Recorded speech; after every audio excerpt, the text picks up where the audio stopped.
Salve galera, aqui quem fala é o Alexandre do ConnectCast. Se você quer trabalhar com o YouTube e ganhar até $3.000 no seu primeiro mês remunerado, é só seguir o que esse cara fala no curso dele. Então, se você quer ganhar dinheiro com a internet e YouTube sem nem precisar aparecer, confere o primeiro link na descrição.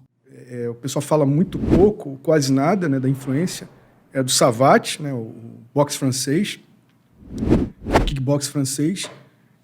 Teve assim, um impacto profundo, né, dentro do Brasil, dentro da história do Vale Tudo, do MMA, e muita gente não reconhece isso, não consegue perceber isso. Sim. Assim como a capoeira, né? Uma outra luta de strike que nós tínhamos era a capoeira.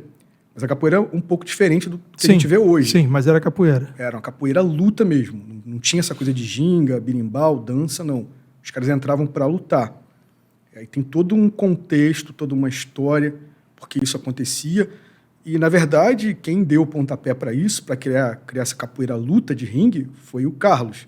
Quando o Carlos lança esse desafio e ganha os capoeiristas, né, porque a capoeira, na sua essência, era uma luta de rua, não de ringue. Sim. Usava armas. E no livro a gente conta a história muito mais detalhada. Mas não era uma luta para você lutar dentro de um ringue, né? Não, era como se fosse um Krav Maga. Era uma luta muito violenta. É.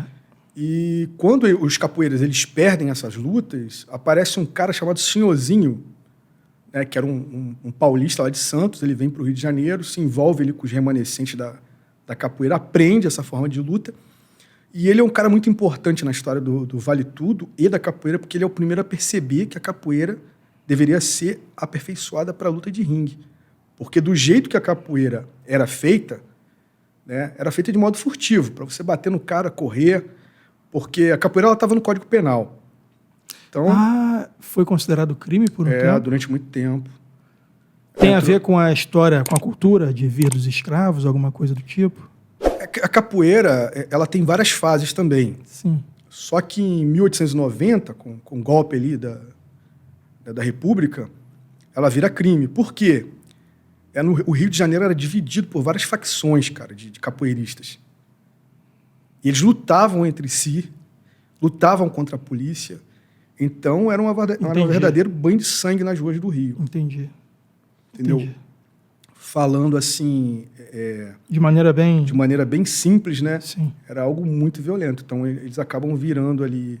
A capoeira acaba virando crime, né? Mas não deixou de ser praticada. Né? Eles arrumavam várias maneiras de se praticar capoeira, até que depois, né, ela deixa de constar no Código Penal, início da década de 40, e vem se desenvolvendo. Mas esse personagem, o Senhorzinho, tem outros personagens também, de uma importância, cara, imensa. Mas esse cara, ele é importante porque ele olhou e viu que o capoeirista, ele dentro do ringue, ele ia passar sufoco. As técnicas não haviam sido desenvolvidas para aquilo, para uma luta muito próxima, de contato muito próximo. Então, ele começa a treinar os alunos para esses embates, cara. E foram coisas, assim, sensacionais, cara. Deram dor de cabeça para muita gente, inclusive para os Gracies. Sério? Sério, o cara deu. Porque era uma luta, assim... ela era de maneira tão eficiente que até os próprios Gracies começaram a treinar também, né? Como assim? Eles treinavam Gracies capoeira. fizeram capoeira? Quais dessa época aí? Cara, o Hélio era um grande... Acho que é o Hélio, cara. O Hélio. Sério? O Hélio. O Hélio fazia capoeira? Fazia, cara. Tem isso documentado no livro? Tem foto, tudo? E era brabo. De perna, bravo. É velho. Mesmo, cara? Cara, eu vou contar aqui rápido, essa que eu não posso deixar passar. Fala aí. Só para mostrar como é que os caras eram bravos. Na década de 50, vieram 2 baianos, capoeiristas, pro Rio de Janeiro. Os caras doidos também, velho. Os caras vão para onde, cara? Dentro da Academia Gracie. Desafiar os caras. Chamaram pro pau? Chamaram pro pau. Que isso? Os caras apanharam na capoeira e apanharam no jiu-jitsu, cara. É mesmo? Os caras apanharam. O Hélio, nessa época, o Hélio já, né, era um cara que estava aposentado, era um cara que só treinava o pessoal, mas o Hélio conhecia muitos sistemas de luta, né, cara? E dá para você perceber, com toda a documentação que a gente juntou, que o homem era bravo nas pernadas, né? E quando os caras chegam lá para desafiar, o Hélio tem uma ideia. O Hélio falou assim, não, cara, a gente vai fazer o seguinte, vamos fazer um treino amigável, né? Chamou a imprensa e falou assim, primeiro round, só capoeira. Tá? A gente não vai fazer, não vamos agarrar, não vamos botar para baixo, só vale capoeira. Segundo round, a gente vai fazer o que a gente sabe fazer melhor. Vale tudo. Resultado, os capoeiristas apanharam no primeiro round e apanharam no segundo round. O segundo round não teve nem graça, né, cara? Sim, os caras botou pra dominavam, baixo, levavam tá pro bom. chão, Mas os caras apanharam também no primeiro round. Pra você ver a expertise dos caras na arte da capoeiragem. Porque era uma capoeira luta, né, cara? Bem Entendi. objetiva. Machucava, traumático. Você tem até hoje, assim, você consegue perceber, né, muita movimentação que não é original do jiu-jitsu japonês. A levantada técnica. Aquela levantada técnica é capoeira pura. Né? A própria baiana. Eu não sei, cara, se você na década de 90 você chegou a pegar isso. Eu lembro que uma das primeiras aulas que a gente tinha no jiu-jitsu era para você aplicar a baiana, você batia a palma e entrava na experiência capoeira pura, velho. Será, cara? Não, será não, tá documentado aí, cara. É mesmo? Tá documentado. Mas eu lembro disso. Batia a palma. Os caras batiam a palma, lembra? Isso não se ensina mais hoje, né, cara? Então, mas isso também é um golpe de judô, morotegari. Mas não usando esse artifício de você tirar a concentração. Essa enganação. A capoeira tem muito isso, né, cara? A malandragem. A malandragem. Claro, enganar. Sim. Ele não mostra o que você vai fazer. Exato. Então você leva o adversário ao erro. Bateu palma, entrou nas pernas. E funcionava, que era uma beleza, cara. Cara. Então você tem muita movimentação. A própria guarda, cara, da luta brasileira, do strike brasileiro, vem sistematizado pela capoeira. Então, muita coisa. A maioria dos chutes. A gente acha frontal, tudo. A gente acha que low kick, né, cara? Low kick nas pernas, isso é coisa de Muay Thai, né? Não, os caras usavam lá na década de 30 já. Porque o senhorzinho, ele tem essa percepção. Se eu chutar alto, é muito mais fácil do cara sair ou agarrar minhas pernas. Né? Então começa a desenvolver ali os low kicks, né? Tem outros personagens também, mas o senhorzinho foi o cara que treinava todo mundo para valer tudo. E o Roxo fala muito da capoeira, né, cara? A capoeira, ele sempre fala, sempre. O Pedro Rizzo também. Eu tenho um respeito muito grande pela capoeira. Sim. Tô procurando alguém top da capoeira que conheça a história da capoeira na essência, sabe? Para vir aqui dar uma aula da importância disso no nosso país, tanto culturalmente quanto enquanto luta, história da capoeira, que tenha viajado pelo mundo distribuindo a capoeira brasileira e possa trazer esse conteúdo para as pessoas aqui, entendeu? Um podcast inteiro só disso. Sei que você tem muita bagagem para falar a respeito, de maneira que abrange tudo que transformou o MMA, mas eu vou procurar alguém que fale só da capoeira, eu acho fantástico. Para mim, a capoeira é a ginástica da luta, cara. A capoeira era considerada ginástica brasileira, né? Porra, é animal. Os caras fazem na capoeira cada coisa que você fica... Porra, né? Parece Circo de Soleil, irmão. Né? É uma luta que contribuiu muito, cara. Você vê muita gente ali. Porque até a década de 60, final de 50, início de 60, você não tinha outras lutas em destaque, né? Outras lutas que eu falo, luta em pé. Né? O kickbox, você não tinha. Você tem aí o karatê e o taekwondo despontando, sendo organizado aí na década de 60 para frente, né? E depois o Muay Thai brasileiro com Naja, com essa turma toda que vem, né? Cara, posteriormente. Então, até a década de 60 ali, dos anos 30, o pau comia era capoeira, velho. Em pé, capoeira, savate, boxe. Luta de strike. Então, eu estava errado esse tempo todo, porque eu achei que o Conde Coma tinha vindo para o Brasil para alguma outra coisa que não fosse divulgar a luta. Não, ele acaba se envolvendo mais tarde com a imigração japonesa. Mas isso fazenda de café, né? Mas isso é muito, muito mais tarde, cara. Quase no final da vida dele, assim. Entendi. Ele já está...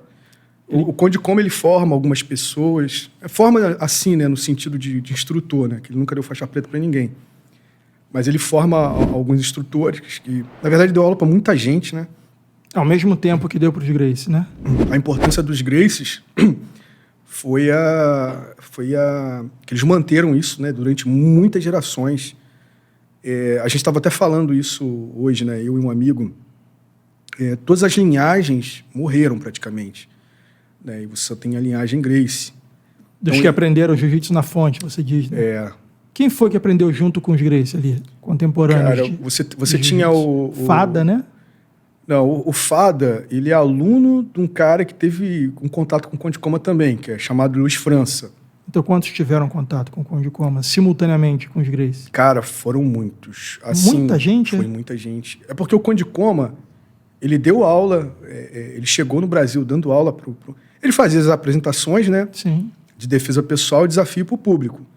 E logo depois disso, né, ele abria ali temporariamente, né, um espaço para dar aula. Ele dava para civis e para forças de segurança. Então, nesse meio aí, você já tinha muita gente que conhecia o jiu-jitsu também, que o jiu-jitsu não chega com ele. Você tem outros japoneses anteriores a ele. E o pessoal vai treinando com um, com o outro, né?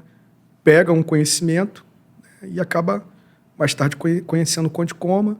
Né? Alguns aí têm um tempo maior de convívio, outros têm um tempo menor. Nessa época, o que se ensinava eram 2 programas, né? Os japoneses ensinavam 2 programas.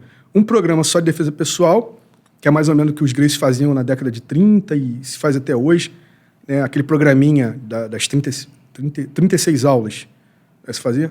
Só que era um programa mais extenso, dependendo de onde fosse ensinado, né? Era muito ensinado nas forças de segurança. Você tinha exército, você tinha na marinha.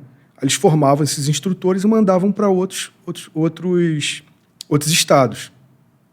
E você tinha o programa de luta, que era um programa para desafio, né? Porque existiam muitos lutadores profissionais na época. Então, o cara ele procurava o jiu-jitsu para aprender a lutar em ringue também. Ia lá, aprendia alguma coisa e acabava, né, levando isso aí para o ringue. Então, você tinha esses 2 programas. O Conde Koma muito provavelmente deu aula a vida inteira baseado nesses programas. Aí você tem um cara chamado professor Loanzi, o Aloysio Bandeira. Cara, esse cara também a gente tirou do fundo do baú. Ele foi um dos alunos do Conde Koma também. Teve uma influência assim, muito grande, cara, até na luta livre, né? Ele também treinou luta livre. Cara, é uma dobradinha do começo ao fim isso aí, né? Não para. Mas ele foi um cara muito importante para o jiu-jitsu e para o judô. Ele morre na década de 70 e é praticamente apagado. Mas, cara, ele criou um circuito de luta, tipo o UFC mesmo, cara. Na década de 30, em Minas Gerais. O circuito de luta na década de 30 era no Rio de Janeiro. Tudo acontecia no Rio de Janeiro. Ele foi o primeiro cara a ir para Minas Gerais porque ele trabalhava na ABM, na empresa ABM. A ABM tirou ele do Rio e ele é um cara que já tinha rodado a Europa toda. Cara, ele tinha muito conhecimento de muita luta. Tinha treinado com todo mundo da época. Aí ele vem para o Rio de Janeiro, ele conhecia os Gracies, ele era amigo do Hélio. Aí ele fica no Rio de Janeiro um tempo, ele acaba indo para Minas em 34, ele abre um centro de treinamento e ele começa a transferir, cara, porque rolava mais dinheiro, ele começa a transferir esse circuito de luta do Rio para Minas. Para Minas. E vai uma galera, cara. Todo mundo que era importante da época.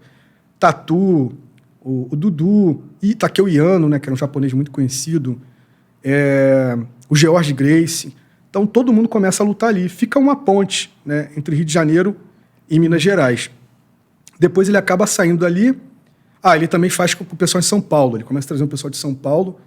A grana rolava ali. Então ia muita gente para ali. Foi o UFC da época.